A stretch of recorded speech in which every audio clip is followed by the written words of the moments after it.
Hi, I'm Yaakov Adelic. I'm a physician who started with practice, maternal resources / obstetrics. And Kristen Dowling, your wife, you've been with me for 8 years. 8 years. You're a midwife? Yeah, certified nurse midwife. Nice. So what is a midwife really? What does that mean? It's just a different type of training, but similar. So we focus mainly on pregnancy, whereas like physicians learn GYN surgery, oncology. We focus mainly on pregnancy and childbirth. So how long have you guys been in this Jersey City location? We came to Hoboken in 2016, and we moved here a year and a half ago, almost 2 years. Yeah, in February it'll be 2 years. And how many locations do you have? So the practice now is 3 locations. One in the main one, initial one in Hackensack, right near Hackensack Medical Center, which is our main base of operations for delivery. Jersey City location, and a location in Howell, which is exit 98 on the frontier. So you specialize in pregnancy, right? Why? Why this pregnancy?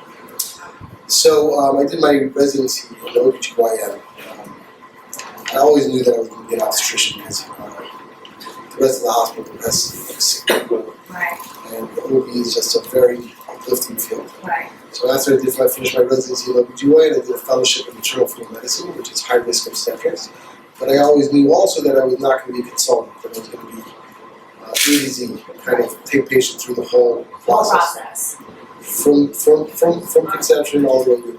So a lot of high-risk doctors or perinatologists. So Dr. Adelic went to medical school, he did residency, and then he did a fellowship. So he's not just an OBGYN, but he's also a perinatologist. And so most perinatologists or maternal fetal medicine specialists or MFMs, they only consult in the office and see patients in the office, the highest risk cases. But Dr. Adelic sees them in the office, the highest risk cases, complicated cases, and deliveries, low risk deliveries, and high risk complicated deliveries. Amazing. You have, it's an amazing job. Like you all these beautiful miracles, and that's like you experience the parents' joy and excitement every time. How does it feel every time? Do you get choked up? No, because I don't get choked up at the birth of my own children. Okay. But, he's stoked, very stoked. No, but I happen to be very empathetic, so I do feel the excitement and the joy, and it's a really nice way to spend your day. Right. You know, shepherding a woman through a high-risk pregnancy and delivering a baby, especially if there were obstacles along the way, getting to the point where mom's holding a healthy baby. It's very satisfying. Any birth story that stands out?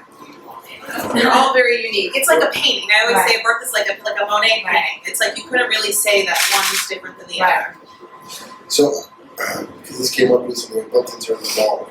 But I had a patient who had very complicated early deliveries and was told by several physicians that she shouldn't have more children, and she had never had a natural pregnancy, and she got pregnant naturally, which was a miracle, but then she was freaked out because she wasn't supposed to be pregnant. Right. And I was the 5th maternal fetal medicine or perinatologist she saw, and I told her that I think she was going to carry fun, and that she would be happy to have a baby, and she was told by several others to terminate. And she went ahead and took my advice and went ahead with the pregnancy. I explained to her my thinking and why I thought she was going to be okay, and she was okay. There were some bumps along the road. She ended up with a very dramatic delivery. And she previously had 3 sons, twins, plus a 3rd son that were all born at 26 or 27 weeks. And that last child she had was the first and only girl. She carried for 38 weeks. Wow. And that daughter's middle name is Abdelica, which is sad, and I asked her not to do that to her daughter, but she did name her daughter after me, so I do think that's really cool. Wow, I mean, you saved her in a way. It's beautiful. Yeah. So, Kristen knows my speeches, because the whole philosophy of the office is really built around why is there a C-section epidemic, and what can we do about it? 2 reasons there's a C-section epidemic. The main one, which most people are familiar with, is C-sections are too easy.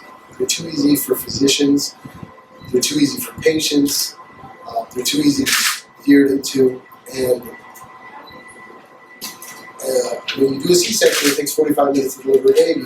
When you deliver somebody normally, you can take all day, and that all day might be a Saturday, and there's going to be a bias, regardless of how ethical a physician is, it's just going to be a bias to lean towards C-sections because it just, medical legally, it's safer, it's easier time-wise, it's much less work, and you can schedule them.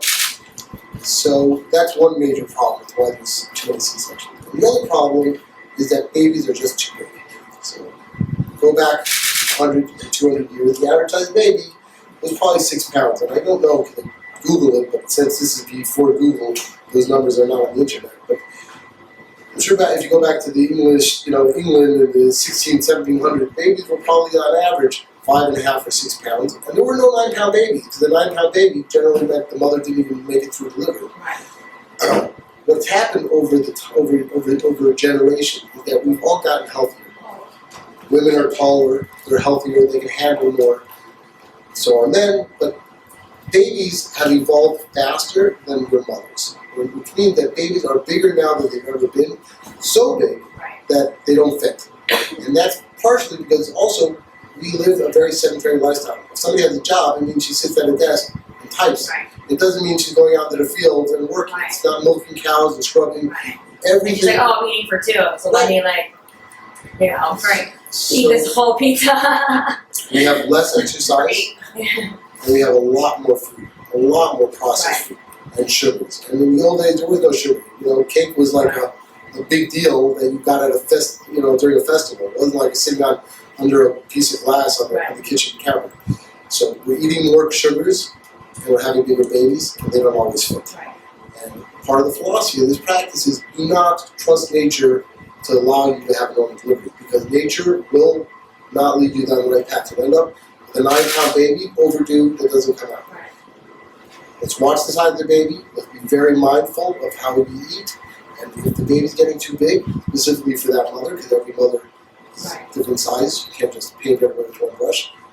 Let's get that baby out while we have a window that's going to